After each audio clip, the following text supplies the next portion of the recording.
I'm about to do something I've never done before. I am going to let AI plan my fall garden. Because I've never done this before, I've never planted in the fall for fall crops yet.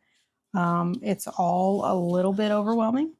And I've done my research as much as I can, but I also would like to get a little bit of a head start. So let's see how this goes. This is an experiment. I've gone to just Claude.ai. You can go to whatever website you prefer to use. It doesn't matter. I use AI a lot at my job because I work in IT, but I found that when you're talking to AI, the more descriptive and the more information you can give it on the front end, the better your results on the back end are going to be. So I'm going to be a little bit descriptive. I'm going to explain what size garden I have and what I would like to plant, and then let it kind of tell me what to do and when. So I have 7 raised garden beds. I only know how big they are because I built them and I had to measure the boards.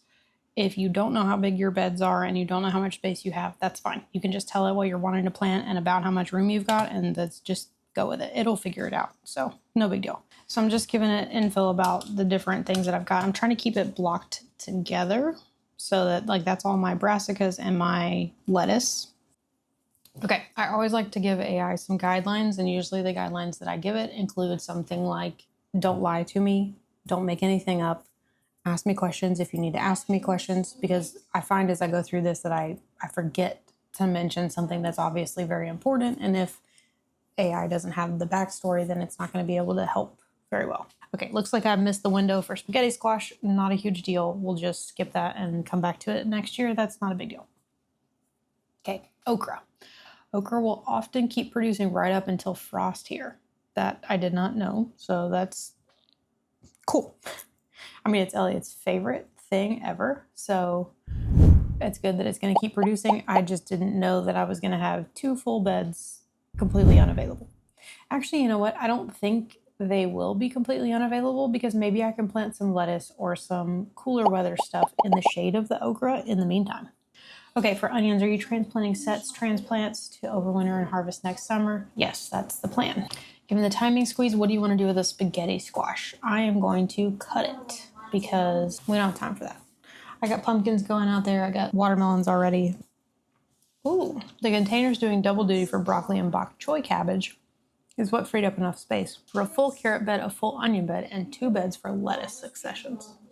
The biggest thing to act on soon. Carrots and heat-sensitive greens need to go in within the next couple of weeks for germination timing. Those are your priority if you haven't already started. I also need to get onions planted because I haven't done that yet either. Okra stays, interplant spinach and arugula in the shaded caps. Okay, interplant mixed greens and arugula. Cool. Peppers and herbs just stay unchanged. That's good because I was letting that basil go to seed in the bed where the herbs are. I can plant some more dill probably in there. I might even try for some cilantro. Lettuce succession block. Giant Caesar mixed greens and spinach in 2-week staggered rows. Divide into 3 to 4 sections for the rolling harvest. Okay, so the carrots now through mid-August. Fall carrots are notoriously slow to germinate in hot soil. Broccoli and cabbage. Oh man, buy transplants rather than starting from seed at this point. You're past the window for seed starting and still hitting frost. So see, this is great. I would have thrown broccoli out there. I would have just put it out there to see what would happen, and it wouldn't have made it. Iceberg. Thank you for the honesty, Claude. It's one of the harder lettuces to grow well. That's good to know. It needs consistent cool weather to head up properly and bolts easily if it's still hot when it should be forming a head. That's going to be rough.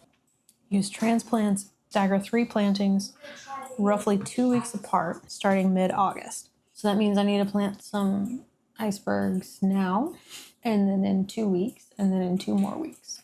Seems like I'm going to need a shade cloth, and I'm also going to need insect netting for sure, because all the brassicas I tried to plant in the spring got destroyed by pests, and I definitely have pests here.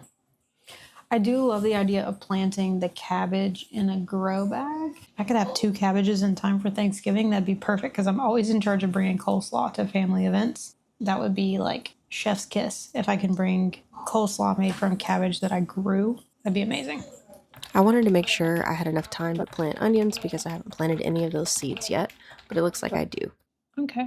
Direct sow in the ground 6 to 8 weeks. So August 30th to September 13th.